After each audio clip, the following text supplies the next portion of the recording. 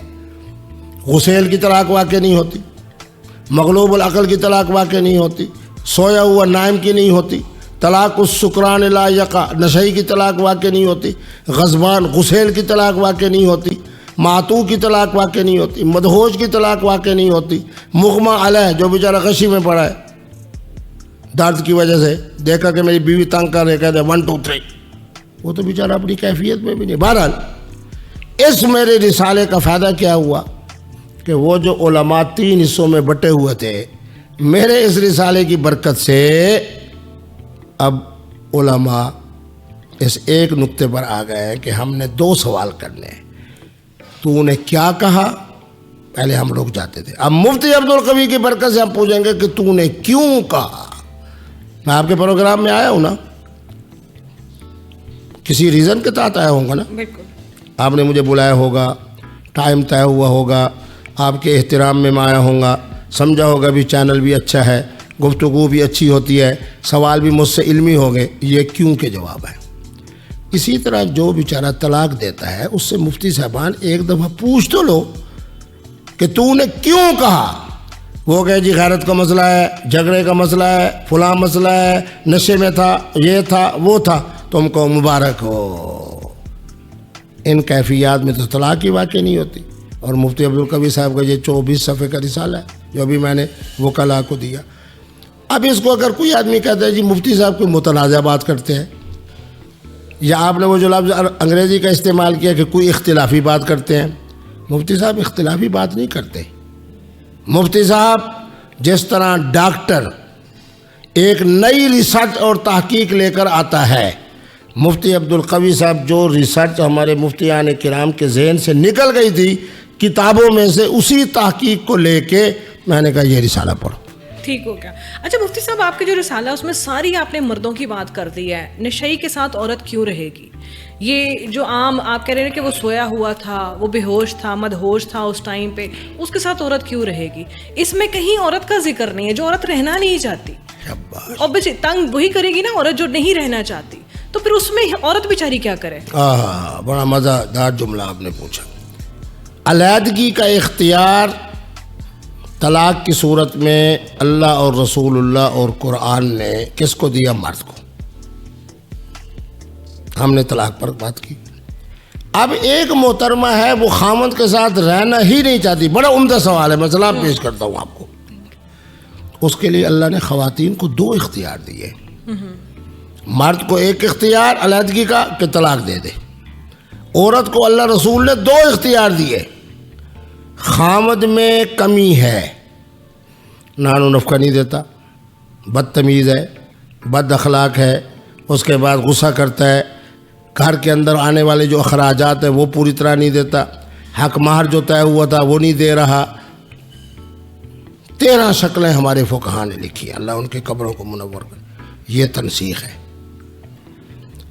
خلو یہ ہے کہ عورت کے اندر اور مرد کے محبتوں کے اندر کوئی اسی طرح سے کوئی کمی نہیں, نان و نفقہ بھی دے رہا ہے, بیوی سے محبت بھی ہے, صحت بھی ٹھیک ہے, جسمانی ساخت بھی ٹھیک ہے, جو محترمہ کہتی ہے نیاز مند بن کے رن مرید اور زن مرید بن کے نذرانہ بھی پیش کر رہا ہے, لیکن اس کے باوجود عورت کہتی ہے میں نہیں رہنا چاہتی.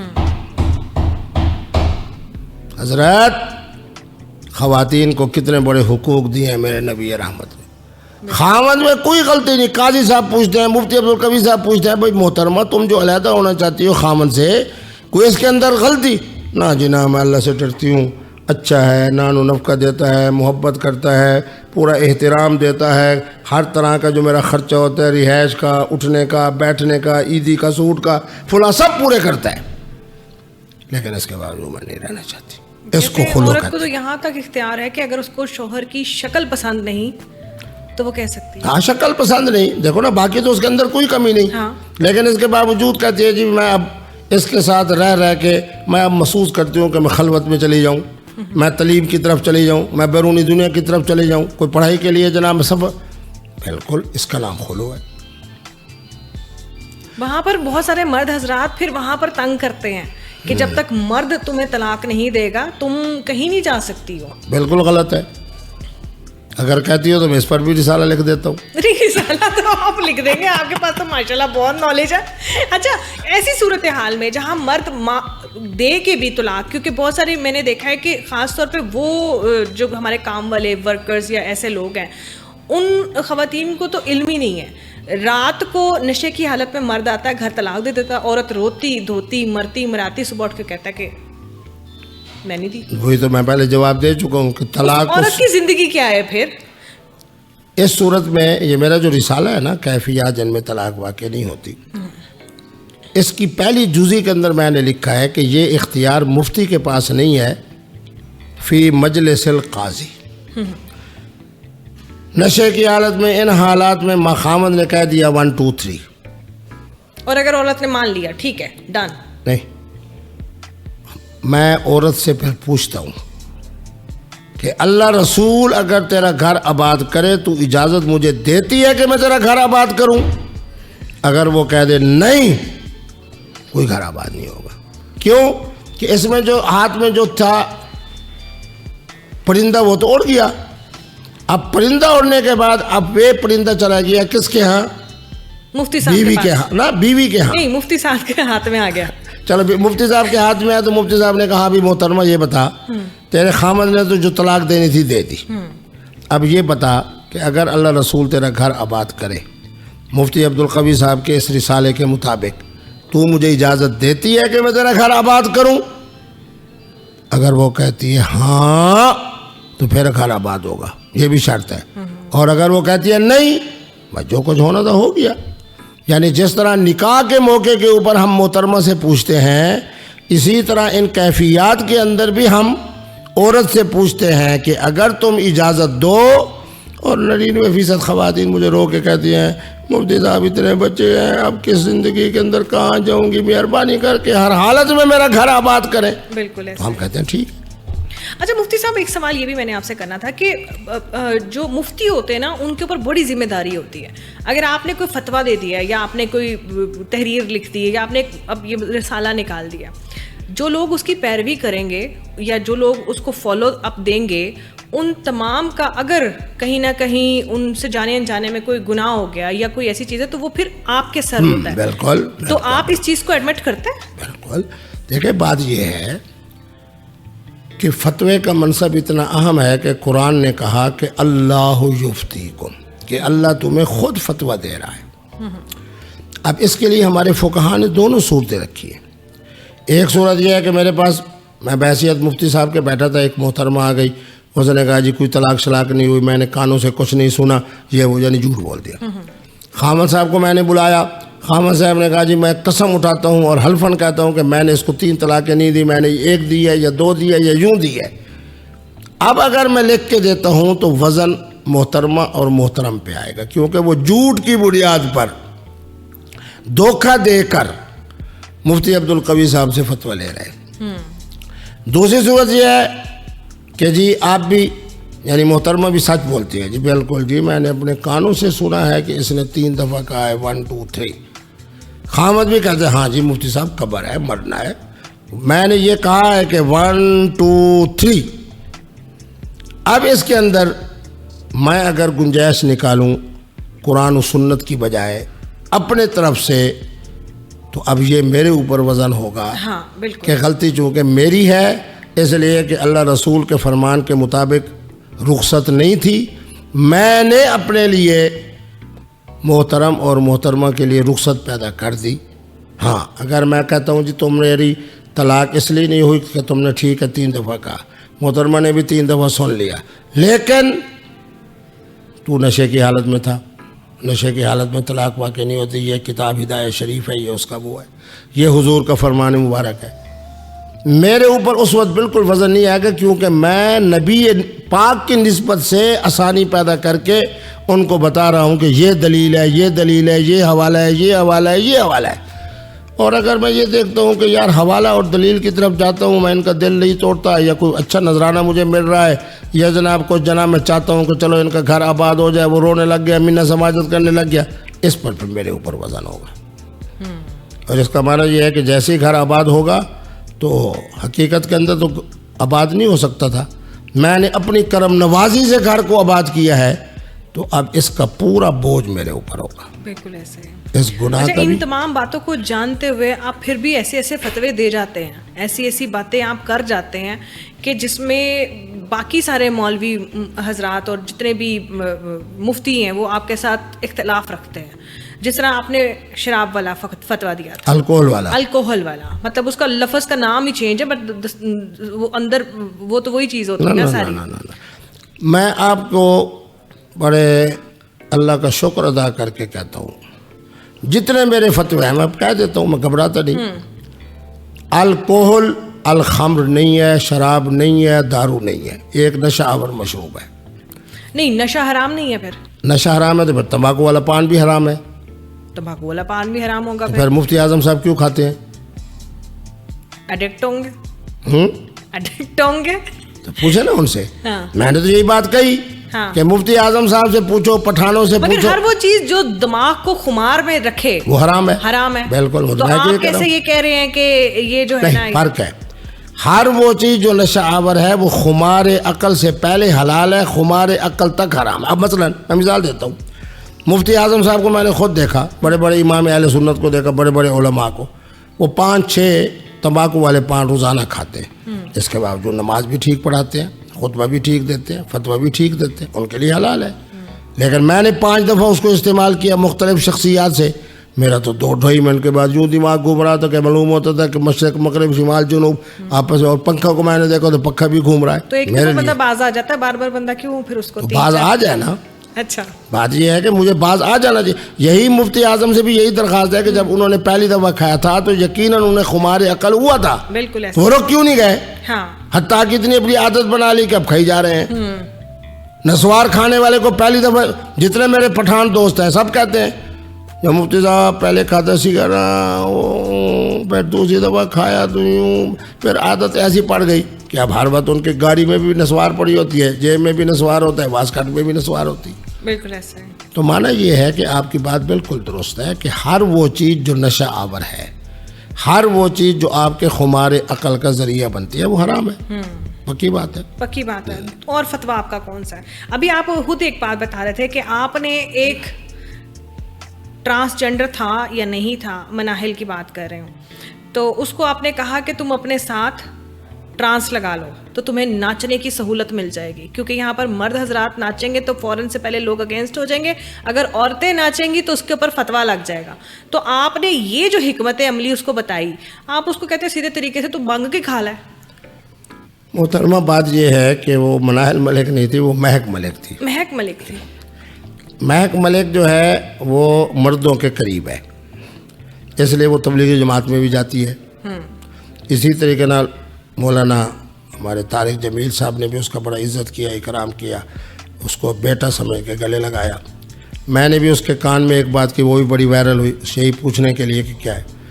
بات یہ ہے کہ جب ایک شخصیت ایسی ہے کہ اس کو اختیار ہے کہ چاہے تو لڑکا بنے چاہے تو لڑکی بنے. یہ تو 2 جینڈرز ہوتے ہیں, تیسرا ہاں وہی کہہ رہا ہوں نا.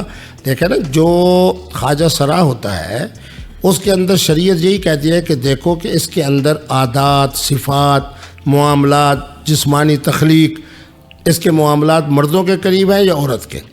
مردوں کے قریب ہیں تو وہ مرد ہے, عورت کے قریب ہیں تو وہ.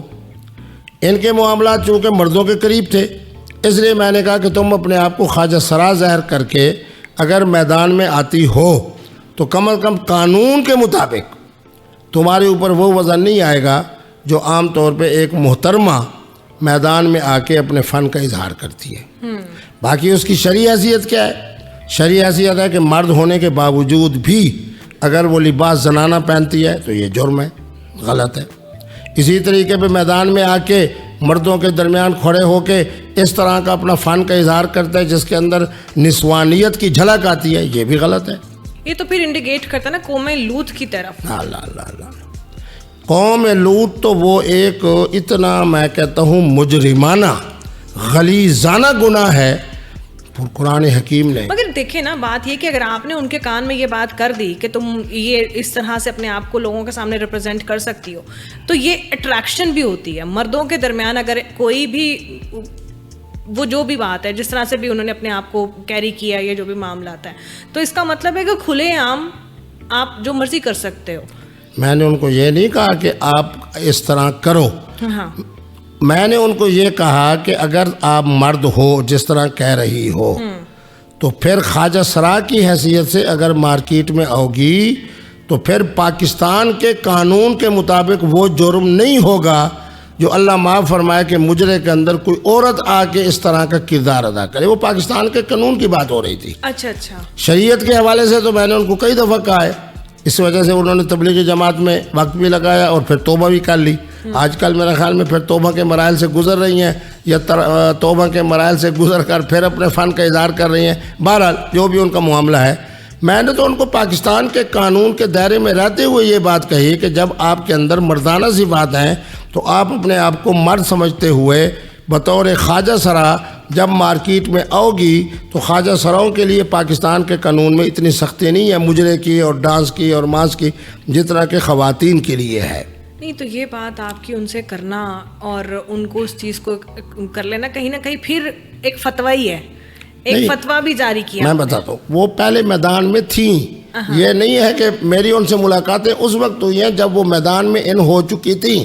اب میدان میں ان ہو جانے کے بعد اب میں ان سے پوچھ رہا ہوں کہ آپ مردوں کے قریب ہو یا عورتوں کے, تو پھر انہوں نے بتایا تو اس طرح. اور مجھے یقین ہے, میرا دل مان رہا ہے کہ جس طریقے سے میں ان کی رہنمائی کروں گا ایک وقت آئے گا کہ انشاءاللہ اس اپنے فن کے اظہار سے بھی دور ہو جائیں گی. نہیں, وہ پہلی خواجہ سرا ہے جو دینی معلموں کے ساتھ بہت زیادہ میں نے ان کا وہ دیکھا مناسبت رکھتی ہے اور بہت زیادہ اٹھنا بیٹھنا, اور جس طرح سے وہ تبلیغی جماعتوں کے ساتھ جا رہی ہیں اور کہیں نہ کہیں نہیں, وہ جو الماس وہ بھی ہیں وہ ماشاءاللہ اپنے راول پنڈی کے اندر میرا ان کے ساتھ 4-5 پروگرام ہوا, تو اب وہ سنا ہے, مجھے دوستوں نے بتایا کہ اب وہ صبح کی اذان بھی دیتی ہیں.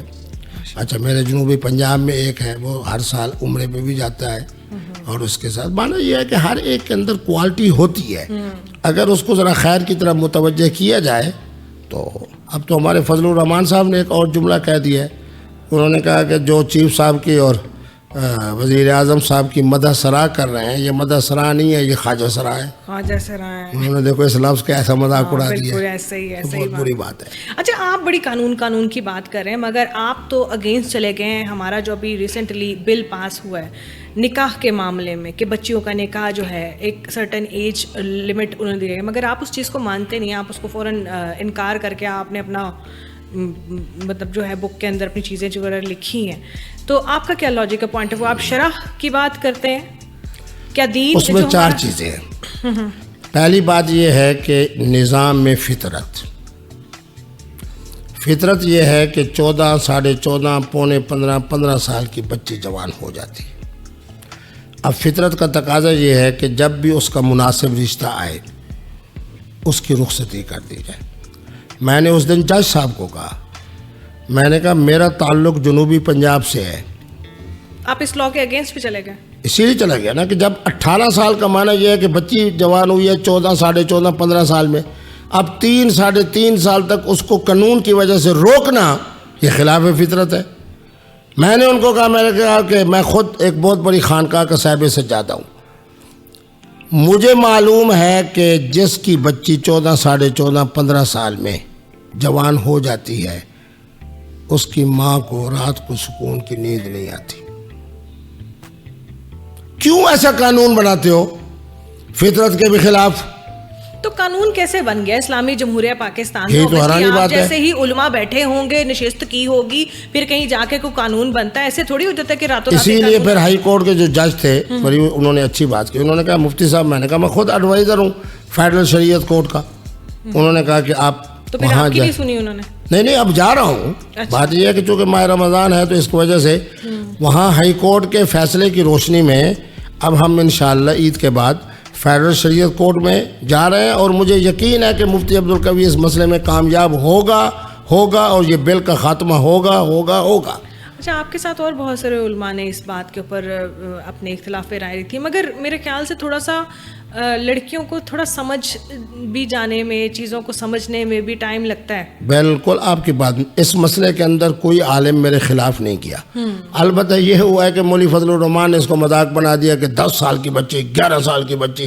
اب وہ 10 سے شروع ہو گئے تو مانا کہ مذاق ہی ہے. پھر میں نکاح خود پڑھوں گا. آپ اپنے خاندان کے جو بچے ہیں ننیحال اور دریال والے، ان کے آپ کیسے شادیوں میں اور نکاحوں میں نہیں آتے؟ ایک دن آپ جناب تقریر کرتے ہیں، دوسرے دن ملک سے باہر چلے جاتے ہیں. مذاق نہیں بنانا. مولانا فضل الرحمان صاحب کو یہ بیان دینا چاہیے کہ 15 سال سے لے کے 18 سال کی درمیان کی جو بچی اور اس کے ولی ورثاء اولیاء اگر وہ اس کا نکاح کرنا چاہتے ہیں تو میرے جمعیت علماء اسلام کا مولوی جا کے ان کو نکاح پڑھائے گا. میں دیکھتا ہوں کہ کون سا قانون ہے جو میرے اس مولوی کے اوپر لاگو ہوتا ہے. یہ ہوتی ہے عقل والی بات. جس طرح میں کہتا ہوں، آپ کے بیان کے پروگرام کے حوالے سے کہتا ہوں، 15 سال سے لے کے 18 سال کی عمر تک جو بچی اپنے ولی کے ساتھ آئے، مفتی عبدالقوی اسلامی عدالت انصاف میں پہلے بھی نکاح پڑھا رہا ہے، اب بھی میں نکاح پڑھاؤں گا. دیکھتا ہوں کہ کون سا قانون ہے جو مجھے اٹھا کے لے جاتا ہے. یہیں سے نا اٹھا کے لے جائیں آپ کو. کون؟ یہیں سے نا، میں نے کہا باہر سے اٹھا کے لے جائیں. آپ کو کسی نے کیا اٹھا کے لے کے جانا؟ آپ لوگوں کو اٹھا کے لے کے جاتے ہیں. ابھی میں نے آپ سے بات کی کہ آپ کے ایک منٹ، مفتی عبدالقوی صاحب کے پاس وظیفہ ہے فاخشیناہم فہم لا یبصرون. جو اٹھانے کے لیے آئے گا وہ انشاءاللہ اندھا ہو جائے گا. مفتی عبدالقوی اس کو نظر نہیں آئے گا. واہ، سے بتا رہے مفتی عبدالقوی کا. نوٹ کر لیں. یہ وہ وظیفہ جس کی وجہ سے آج تک پکڑے نہیں گئے. اور میں آپ کے پروگرام میں کہتا ہوں کہ جس کو میں نے کہا ہے کہ تم دوسرا نکاح کر لو، اس نے کہا جی میرا یہ مسائل ہے تو جی پہلی بیوی کو پتہ چل جائے گا. میں نے کہا میں ایسا وظیفہ تو بتاؤں گا، نہ پہلی بیوی کو پتہ چلے گا نہ پہلے سسرال کو پتہ چلے گا. باتوں بلا یہ بہت سارے مرد حضرات جو نا ہماری پوڈ کاسٹ آج ضرور دیکھیں گے. وہ وظیفہ آپ ایسے کریں، آج دے ہی دے صدقہ جاریہ. وَجَعَلْنَا مِن بَيْنِ أَيْدِيهِمْ سَدًّا وَمِنْ خَلْفِهِمْ سَدًّا فَأَغْشَيْنَاهُمْ فَهُمْ لَا يُبْصِرُونَ. نہ پہلے سسر کو نظر آئے گا، نہ پہلی ساس کو نظر آئے گا، نہ پہلی بیوی کو نظر آئے گا، نہ پہلے بیوی والی اولاد کو نظر آئے گا. وظیفہ پوچھے. میں تو دیکھیں مفتی عبدالقوی کی کیا خوبیاں ہیں. مفتی عبدالقوی وظیفہ بھی بتاتے ہیں، مفتی عبدالقوی نسخہ نہیں. مفتی عبدالقوی صاحب کا وہ جو ان کی کوالٹی نا وہ یہ ہے کہ وہ پہلے پریشانی کریٹ کرتے ہیں، پھر اس کا حل بتاتے ہیں. خالی حل نہیں بتاتے، پھر اس کی شاخیں بھی آگے جنریٹ کر کے دیتے ہیں نا. یہ آپ کا وہ کوالٹی ہے. مسئلے لوگوں کے ہوتے ہیں، میں کیوں پریشان ہوں؟ ہاں، لوگوں کے لیے نا، ہاں. عوام کے. یعنی جو میرے پاس پریشان حال آتا ہے. حضرت خواجہ معین الدین اجمیری میرے مرشد سے پوچھا گیا کہ حضرت خانقاہ کسے کہتے ہیں؟ فرمایا روتا ہے. آگے مفتی عبدالقوی صاحب اس کو ایسا کوئی وظیفہ، کوئی نسخہ، کوئی طریقہ بتائیں، ہنستے ہوئے جائے یہ خانقاہ ہے. ایک آدمی آئے جناب بھوکھا پیٹ، مفتی عبدالقوی صاحب مزے سے جناب اس کو کھانا کھلائیں، ساتھ سونا حلوہ کھلائیں، ساتھ دودھ پلائیں اپنے میں، تو وہ پیٹ بھر کے جائے. تو بات یہ ہے کہ مفتی عبدالقوی کا ماٹو ہے کہ جو محترمہ جو محترم. آپ کو ایک مزیدار بات بتاؤں، پاکستان کا ایک بہت بڑا تاجر ہے، اس کا مجھے 5 دن پہلے فون آیا، مفتی صاحب ایک بچی ہے اسماعیلی فرقے کی. میں کہ فرقہ نا اسماعیلی جماعت کا ہو، تو اسماعیلی جماعت کی ہے تو سبحان اللہ، میں چاہتا ہوں کہ اس سے میری نکاح ہو جائے. تو میں نے کہا کہاں ہو؟ انہوں نے کہا کہ جناب فلاں جگہ. میں نے کہا بیٹھے رہو. میں نے کہا ہماری وہ بچی کہاں ہے؟ انہوں نے کہا. میں نے کہا بچی سے میری بات کرو. میں نے کہا میری بیٹی تم اجازت دیتی ہو کہ میں تمہارا نکاح اس سیٹھ صاحب سے پڑھا دوں جو آپ کے کمرے میں بیٹھے ہیں؟ اس نے کہا جی بالکل اجازت ہے. میں نے کہا دیکھ لو اجازت. تو اسماعیلی جماعت کی بچی سے ہم نے ایک کلمہ گو جناب جو تاجر صاحب تھے ان کا نکاح پڑھا دیا. اس پہ کوئی وہ نہیں, کیونکہ حالانکہ ایسا ہوتا نہیں ہے. مفتی عبدالقوی کی کرامتیں دیکھو نا. پھر کہتی ہو مفتی عبدالقوی جناب. جی مفتی عبدالقوی کا معنی ہے کہ روتی ہوئی محترمہ اور محترم آئے. مفتی عبدالقوی شریعت کے مطابق ان کو وظیفہ بھی بتائے, طریقہ بھی بتائے, نسخہ بھی بتائے, اور اس کے بعد ان کو خوش کر کے بھیج دے. ٹھیک ہو گیا. اچھا مفتی صاحب, سارے جتنے بھی انفلوئنسرز ہیں جو ذرا ہائیلی پروفائل لوگ ہیں سوشل میڈیا پہ, جس طرح آپ بھی بہت زیادہ, بہت سارے لوگوں کا نا سافٹ ویئر اپ ڈیٹ ہوتا رہتا ہے. یہاں پر آپ نے دیکھا ہوگا بہت سارے, جیسے نام نہیں میں لوں گی, مگر نام نہیں میں لوں گی. تو کبھی آپ کو کہیں سے دھمکی ملی؟ اللہ اکبر. آپ نے ان کا بھی مسئلہ حل کر دیا ہوگا. محترمہ میری شہزادی, بات یہ ہے کہ جب میں مفتی عبدالقوی ٹھنڈی ہوا کی طرح ہر ایک کو اچھا فائدہ پہنچا رہے ہوں, تو پھر اس وقت میرے خلاف, آپ نے دیکھا میں کتنا عوامی آدمی ہوں. بالکل ایسے ہی ہے. یہاں آیا, عمومی گاڑی پہ آیا, آپ کو فون کیا کہ میں آ گیا, بچہ گیا, مجھے اس سے پوچھو بچے سے. اتنی دیر میں جب میں اس کے آیا ہوں, کم از کم 8-10 لوگوں نے مفتی صاحب تو کبھی صاحب. میں نے کہا جی سیلفی ہو جائے. قوم میرے ساتھ کھڑی ہے, عوام میری قدر کر رہی ہے. وجہ ان کو کیا پتہ ہے کہ مفتی عبدالقوی فائدہ پہنچانے والا ہے, مفتی عبدالقوی سہولت پہنچانے والا ہے.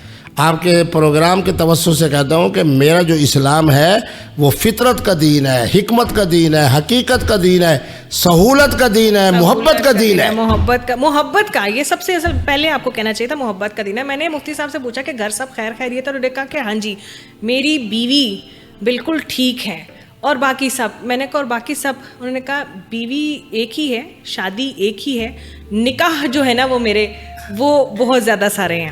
تو مطلب شادی اور نکاح میں بھی آپ کے نزدیک فرق ہے؟ نہیں میرے نزدیک نہیں. دیکھیں محترمہ, اچھا, سب سے پہلے پاکستان کا نعرہ خدا کی قسم. 4 نکاح کی اجازت ہے؟ ہاں, جب میں کہوں گا نماز عشاء. آپ کے اس وقت کتنے نکاح؟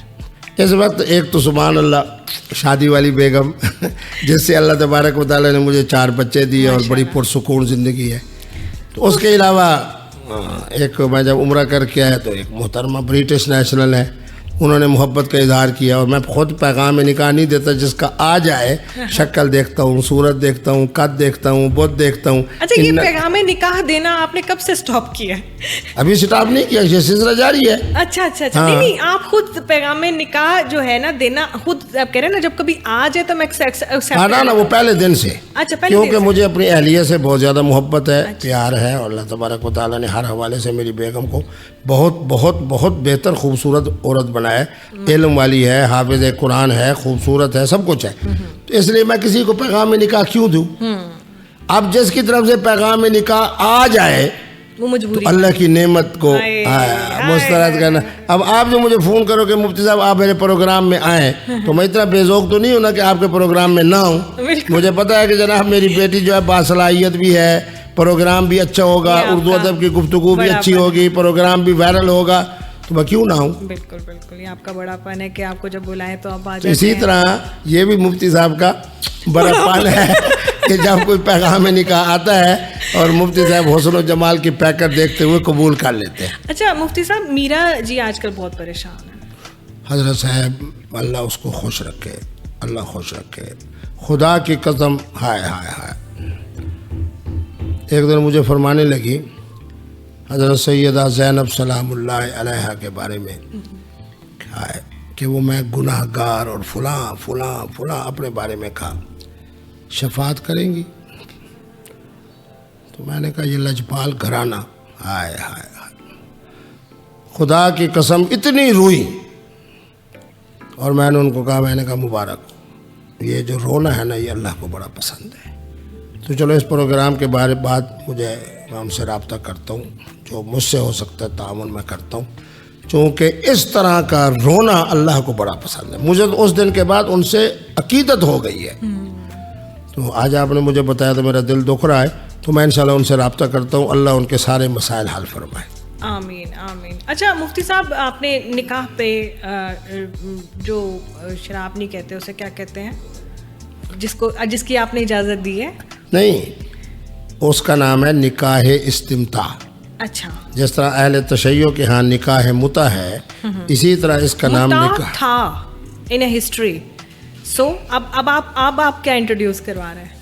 میں وہی کہہ رہا ہوں نا کہ قرآن مجید کی جو آیت ہوتی ہے وہ آفاقی ہوتی ہے. فَمَسْتَمْتَعْتُمْ بِهِ مِنْهُنَّ فَآتُوهُنَّ أُجُورَهُنَّ, یہ قرآن کی آیت ہے. معنی یہ ہے کہ ایک ہے شادی, ایک ہے قرآنی نکاح, ایک ہے استمتاع والا نکاح. اسی کے ضمن میں اہل تشیع علماء کے ہاں متع ہے, اہل عرب کے ہاں نکاح مسیار ہے. تو یہ نکاح کے مختلف انداز ہیں جن کے حلال ہونے میں قطعی طور پہ کوئی شک نہیں. اچھا, اس میں شرائط و ضوابط کیا ہوتے ہیں؟ مطلب اس میں, کیونکہ ہر انسان ہر جگہ تو پورا نہیں ہو سکتا, اتر سکتا, ان میں کیا کمی پیشی ہو جائے تو کوئی پکڑ نہیں ہے؟ نہیں, میں بتاتا ہوں. شادی یہ ہے کہ اس میں 4 چیزیں ہوں گی. محترم اور محترمہ کی رضامندی, ٹھیک ہے. اس کے بعد زیادہ سے زیادہ نکاح, یہ گواہ کے شادی کے گواہ, یہ جناب دلہن کی طرف سے گواہ. تیسرے نمبر پہ اعلان عام کہ مفتی عبدالقوی صاحب کے نواسے کا فلاں دن شادی ہے, فلاں دن برات ہے, فلاں. چوتھے نمبر کے اوپر اس ملک کے قانون کے مطابق 4 پرت,